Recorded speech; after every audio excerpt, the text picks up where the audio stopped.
भाजपा को जिताकर इस देश की जनता ने इतना बड़ा गुनाह किया है। पाकिस्तान के लोगों के साथ में कितने सारी चीजें आ रही है, और अगर कांग्रेस के राज में आए तो ये बहुत हल्ला करते हैं, और इनके टाइम पे आए और इनके लोग उनसे मिल रहे हैं तो उस पर कोई कार्रवाई नहीं होती। आज तक ट्रेन हादसे होते थे पुराने टाइम पे, जब कांग्रेस के टाइम पे तो रेल मंत्री को इस्तीफा देना पड़ता था।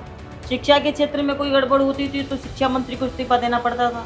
XYZ कोई से भी डिपार्टमेंट के क्षेत्र में अगर गड़बड़ होती थी उस संबंधित मंत्री को इस्तीफा देकर अपनी जिम्मेदारी लेनी पड़ती थी। बीजेपी जो वोट बैंक हासिल कर रही है वो जाति और धर्म के नाम पर लड़ा कर लोगों को और वोट बैंक खरीद अपने फेवर में करती है। धर्म के बिना अगर धर्म को और जाति को इनकी पार्टी से और उनके जीवन से हटा दिया जाए तो इनको 5 वोट नहीं मिले बीजेपी।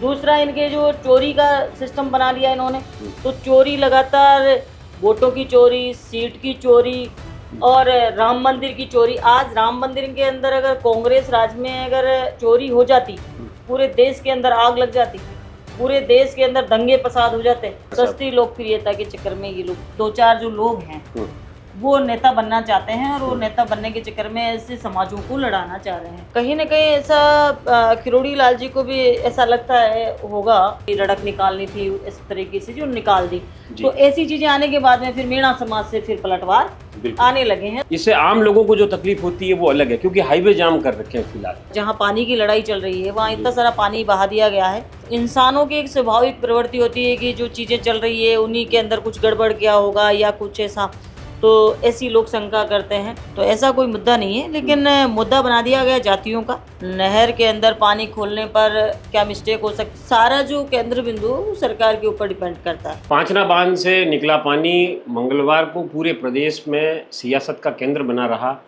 पूरे प्रदेश के अंदर जो है इसको लेकर के चर्चा रही। कहीं पर पानी पहुंचा तो लोगों ने खुशियां मनाई, तो कहीं पर पानी नहीं पहुंचा तो लोग जो है एक बार फिर से जो है सड़क पर आकर के धरना प्रदर्शन करने बैठ गए।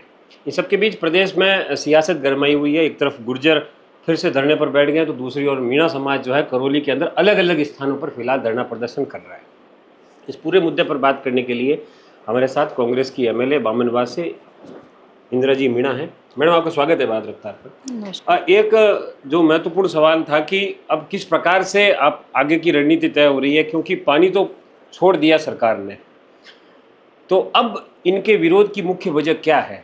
क्योंकि आप भी मीणा समाज का प्रतिनिधित्व करती हैं, आप भी खंडीप में गई थी, क्या कुछ निकल कर क्या बाहर आ रहा है? क्योंकि पानी तो पहुंचा है। देखिए, जिस तरीके से ये प्रकरण चला और संघर्ष काफ़ी समय से चल रहा है, मुख्य रूप से ये जो प्रकरण है वो किसी समाज विशेष का या किसी 2 समाजों का नहीं था जी। ये संपूर्ण किसानों का मैटर था। इसके अंदर पिछली हमारी सरकार ने लिफ्ट परियोजना भी स्वीकृत की थी, लेकिन उसका काम नहीं चलना, देरी होना, उसके बाद में लगातार कोर्ट के आदेश आना, फिर उस पर पालना नहीं होना। तो ये कुल मिला के ये जो प्रकरण था वो सरकार का प्रकरण था जी। कि सरकार को अपने लेवल पे व्यवस्थाएं देखनी चाहिए थी, लेकिन सरकार जब काम नहीं करती है तो कहीं ना कहीं जन आक्रोश होता है, जनता के अंदर गुस्सा होता है, और फिर वो कानून हाथ में लेने का विचार करते हैं। तो वही चीज़ सामने आई है कि जो सरकार का काम था वो सरकार ने किया नहीं, जो प्रशासन का काम था वो प्रशासन ने नहीं किया। उसके बाद ये चीज़ें, ये परिस्थितियाँ बनी, और उसके बावजूद भी परिस्थितियाँ आमने सामने हो गई है। उसके बावजूद भी प्रशासन और सरकार इस पर कोई ठोस कदम नहीं उठा रहा है। तो ये बहुत ही दुर्भाग्यपूर्ण है, और इस पर सारा जो केंद्र बिंदु वो सरकार के ऊपर डिपेंड करता है जी। तकनीकी खराबी जैसे सोमवार की रात को आई और उसके बाद मंगलवार सुबह तक वो ठीक भी हो गई, श्री महावीर जी तक पानी भी पहुंच गया, लेकिन अब पानी नहीं पहुंचने की क्या वजह हो सकती है आपके हिसाब से? कि क्या नहरों की स्थिति ठीक नहीं है या गुर्जर समाज ने कहीं पर पानी रोका है? आपके पास क्या खबर है? देखिए, जिस तरीके से विवाद चल रहा था, कई बार होता है कि विवाद चलते विवाद के अंदर कोई भी मिस्टेक, चाहे वो प्राकृतिक रूप से हुई हो, टेक्निकल किसी भी प्रकार से हुई हो, लेकिन वो गलती, जैसे कि टेस्टिंग पहले काफ़ी दिनों से ये मुद्दा चल रहा था, तो प्रशासन को ये चीज़ देखनी चाहिए थी कि नहर के अंदर पानी खोलने पर क्या मिस्टेक हो सकती है, वो स्वाभाविक से मिस्टेक हो गई। पर बाकी प्रशासन की कहीं ना कहीं लापरवाही तो रही है कि जिस ऐन वक्त पर सारे मंत्री वहां जाने थे, सब लोग खुशी मनाने के लिए वहां पर एकत्रित हो रहे थे, उसमें एक जाति विशेष का एक मुद्दा बना हुआ है, पर बाकी सभी जातियां उसके अंदर शामिल है, पानी लेने में भी सभी शामिल है। तो पूरा कमांड क्षेत्र है, उसके अंदर सभी जातियों के लोग निवास करते हैं, तो ऐसा कोई मुद्दा नहीं है। लेकिन मुद्दा बना दिया गया जातियों का, और जातियों का मुद्दा इसलिए बन गया कि सरकार का जो लचीलापन और सरकार का जो फेलियर है और प्रशासन का जो फेलियर है, उसके चक्कर में ये चीज़ें आई सामने। और जैसे अचानक से पानी रुक जाना और तकनीकी खराबी हो जाना, तो इंसानों की एक स्वाभाविक प्रवृत्ति होती है कि जो चीज़ें चल रही है उन्हीं के अंदर कुछ गड़बड़ किया होगा या कुछ ऐसा, तो ऐसी लोग शंका करते हैं। तो वो कहाँ तक सही है वो तो प्रशासन जाने, और जो वहाँ का टेक्निकल स्टाफ है वो जाने। बाकी चीज़ें सामने आई और वो नेचुरल है इस तरीके से आना। आपकी बात हुई है समाज के लोगों से हाँ, कि फिर से एक बार कि आप लोग क्यों प्रदर्शन कर रहे हैं, क्योंकि तकनीकी चीज़ों में आप भी जानते हैं कि समय लगता है, इससे आम लोगों को जो तकलीफ होती है वो अलग है, क्योंकि हाईवे जाम कर रखे हैं फिलहाल। देखिए वहाँ मैंने जाके देखा नहीं है, और सूचनाएं आ रही है, तो सूचना उधर से जो आ रही है, क्लियर जो चीज़ें आ रही है वो आ नहीं रही है। अच्छा। बाहर, और वहाँ जो धरना स्थल पर है या फिर आसपास के इलाकों के अंदर जो लोग हैं उन्हीं को ज़्यादा पता है जी। तो ऐसी क्लियर जो रिपोर्ट है कि तकनीकी खराबी हुई है, वैसे प्रशासन लगा हुआ है वहाँ पे तकनीकी खराबी को ठीक करने के लिए, लेकिन जिस तरीके से आपस में वार हो रहे हैं जी। अपने सोशल मीडिया पे या आपस में जो चल रहा है सिस्टम जी, वो भी बहुत ही ज़्यादा आगे इस दूरियों को बढ़ाने वाला है और सामाजिक द्वेष पैदा करने वाला है जी।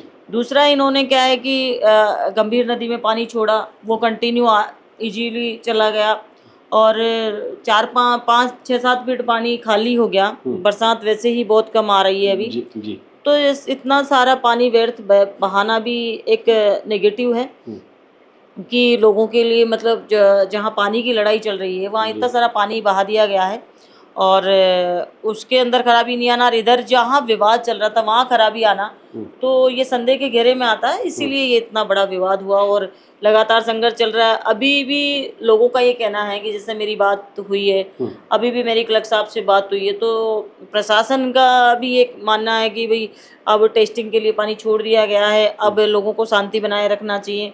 लेकिन वहाँ जो स्थानीय लोगों से मैंने बात की है तो उनका ये कहना है कि जिस तरीके से पानी नहरों के अंदर आना चाहिए वैसे फ्लो में पानी नहीं आ रहा है, और आगे उनकी डिमांड होगी कि शायद फसल के टाइम पे भी उनको इस तरीके से संघर्ष नहीं करना पड़ रहे और चारों तरफ से शांति बनी रहे, और जहाँ जिसका डिवाइडेशन नियमानुसार जहाँ पर नहरों में डिवाइडेशन होना है पानी का वो स्वतः ही हो जाए, किसी को इस तरीके की करने की ज़रूरत नहीं पड़े। और आज जिस तरीके से पानी कम बरसात हो रही है तो वैसे भी आने वाले समय में पानी की दिक्कत आने वाली है, और इनका जिस तरीके से वो चीज़ें आई वो मतलब कुल मिला के वो बैलेंस में नहीं रही और इसी वजह से ये चीज़ें आई। अच्छा, सोशल मीडिया पर जो नैरेटिव है मीणा वर्सेस गुर्जर का, वो बीच में कहीं ना कहीं ख़त्म होता नजर आया, लेकिन हाल के दिनों में पानी छोड़ने के बाद जो प्रतिक्रिया मीणा समाज की ओर से आई उसको लेकर के हाकम सिंह बैसला ने कहीं ना कहीं जो है विरोध दर्ज कराया और वो फिलहाल अभी धरने पर बैठे हुए हैं।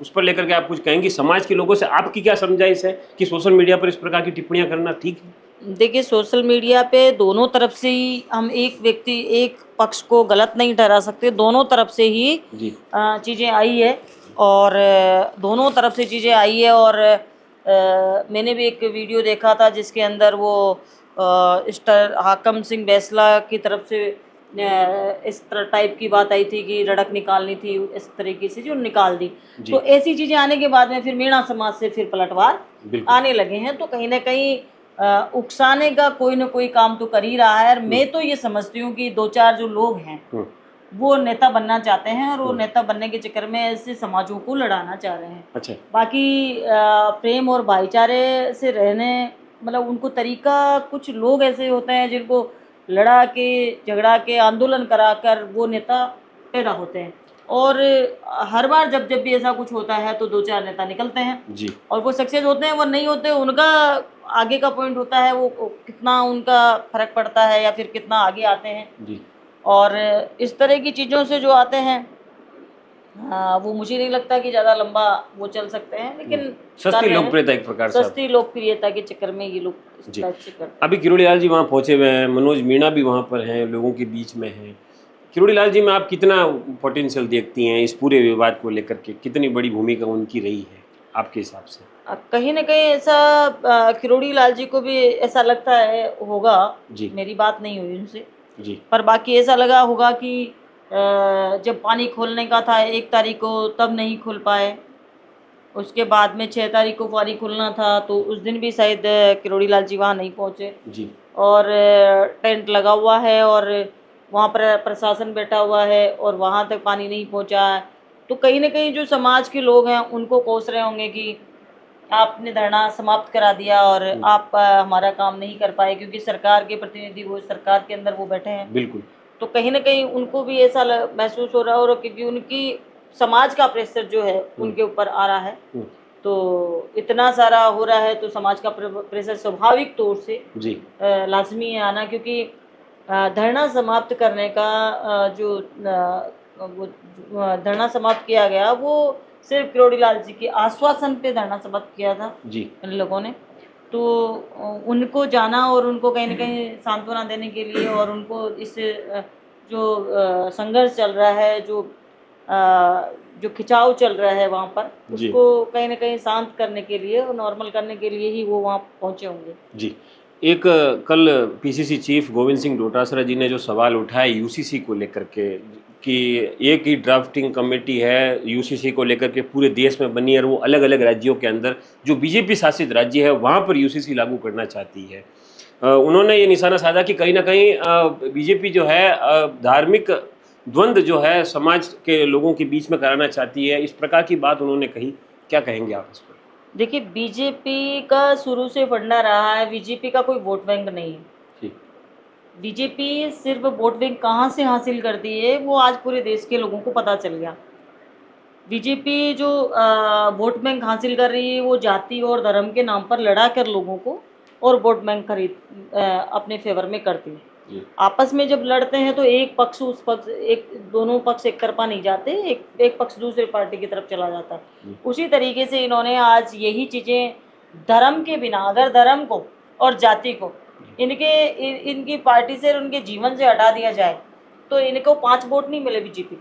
दूसरा, इनके जो चोरी का सिस्टम बना लिया इन्होंने, तो चोरी लगातार, वोटों की चोरी, सीट की चोरी और राम मंदिर की चोरी। आज राम मंदिर के अंदर अगर कांग्रेस राज में अगर चोरी हो जाती, पूरे देश के अंदर आग लग जाती, पूरे देश के अंदर दंगे फसाद हो जाते।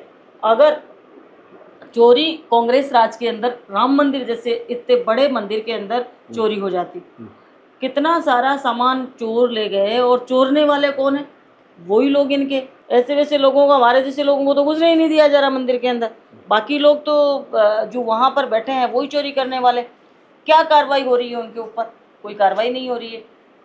लेकिन ये पूरा देश देख रहा है कि किस तरीके से चीज़ों को दबाया जाता है, जी किस तरीके से इनका सिस्टम फेल हो रहा है। लेकिन फिर भी ये सत्ता के अंदर बने हुए हैं, पूरा यूथ सड़कों पर है, लेकिन फिर भी धर्मेंद्र प्रधान इस्तीफा देने का नाम नहीं लेता। इतिहास के अंदर आज तक ये होता आया है, छोटी सी गलती हो जाए, आज तक ट्रेन हादसे होते थे पुराने टाइम पे, जब कांग्रेस के टाइम पे, तो रेल मंत्री को इस्तीफा देना पड़ता था। शिक्षा के क्षेत्र में कोई गड़बड़ होती थी तो शिक्षा मंत्री को इस्तीफा देना पड़ता था। जी XYZ कोई से भी डिपार्टमेंट के क्षेत्र में अगर गड़बड़ होती थी, उस संबंधित मंत्री को इस्तीफा देकर अपनी जिम्मेदारी लेनी पड़ती थी। जी सुरक्षा के अंदर चूक होती जा रही है। सुरक्षा के अंदर आज तक इन्होंने जो पहलगाम हमला हुआ उसके आरोपी आज तक कहाँ छुप गए, कौन से बिल में छुप गए, आज तक पता नहीं चला। और बीच बीच में खबरें आती रहती है, कोई कहाँ जा रहा है, कोई किससे मिल रहा है, ये कौन नहीं देख रहा, किसको नहीं पता। लेकिन आज वो हिंदू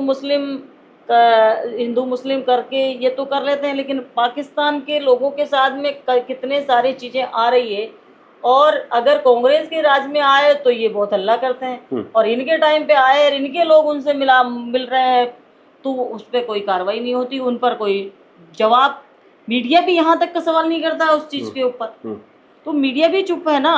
तो जनता के साथ इतना बड़ा धोखा हो रहा है, भाजपा को जिताकर इस देश की जनता ने इतना बड़ा गुनाह किया है कि वो अपने आप को खुद को माफ नहीं कर पा रहे हैं। लेकिन एक जो सवाल यमुना जल समझौते को लेकर के है, सरकार अपनी पीठ थपथपा रही है, कहीं ना कहीं कह रही है कि हमने एक ऐतिहासिक समझौता किया है जो कांग्रेस इतना समय में नहीं कर पाई, वो हमने कर दिखाया। हरियाणा के साथ हरियाणा में भी कांग्रेस की सरकारें बहुत लंबे समय तक रही, राजस्थान में भी रही है, लेकिन क्या वजह थी कि समझौता नहीं हो पाया और हमारी वजह से ये समझौता हुआ है? क्या प्रतिक्रिया आपकी इस पर? देखिए, समझौता कागजों में होना अलग चीज है, धरातल पर होना अलग चीज है जी। ये धरातल पर आ जाएगा तब मान्य होगा समझौता हुआ है कि नहीं हुआ।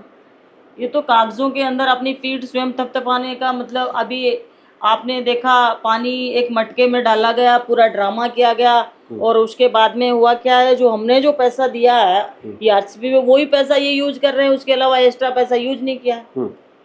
तो ये लोग उद्घाटन करना, शिलान्यास करना, हमारे जो काम है कांग्रेस ने कराए उनका उद्घाटन करना, और झूठा शिलान्यास करके वो योजनाएं गायब हो जाती है, उद्घाटन शिलान्यास करने के बाद में वो पता ही नहीं चलता उसका। उसके अलावा ये लोग बस पीठ थपथपाने का, झूठे ड्रामे करके पीठ थपथपाने का काम करते हैं, जो कि ये पीठ स्वयं थपथपा सकते हैं लेकिन ये जनता का विश्वास हासिल नहीं कर सकते इन चीज़ों से। जी, तो ये कांग्रेस एमएलए जिन्होंने बताया कि तमाम पांचना विवाद को लेकर के जिस प्रकार की प्रतिक्रियाएं आ रही है, समाज को समझाइश हो सकती है, सोशल मीडिया पर जिस प्रकार की बयानबाजियां होती है उसको लेकर के भी इन्होंने अपनी प्रतिक्रिया दी है। इसके अलावा यूसीसी और यमुना जल समझौते को लेकर के भी इन्होंने तीखी प्रतिक्रिया सरकार के खिलाफ व्यक्त की है। नमस्कार।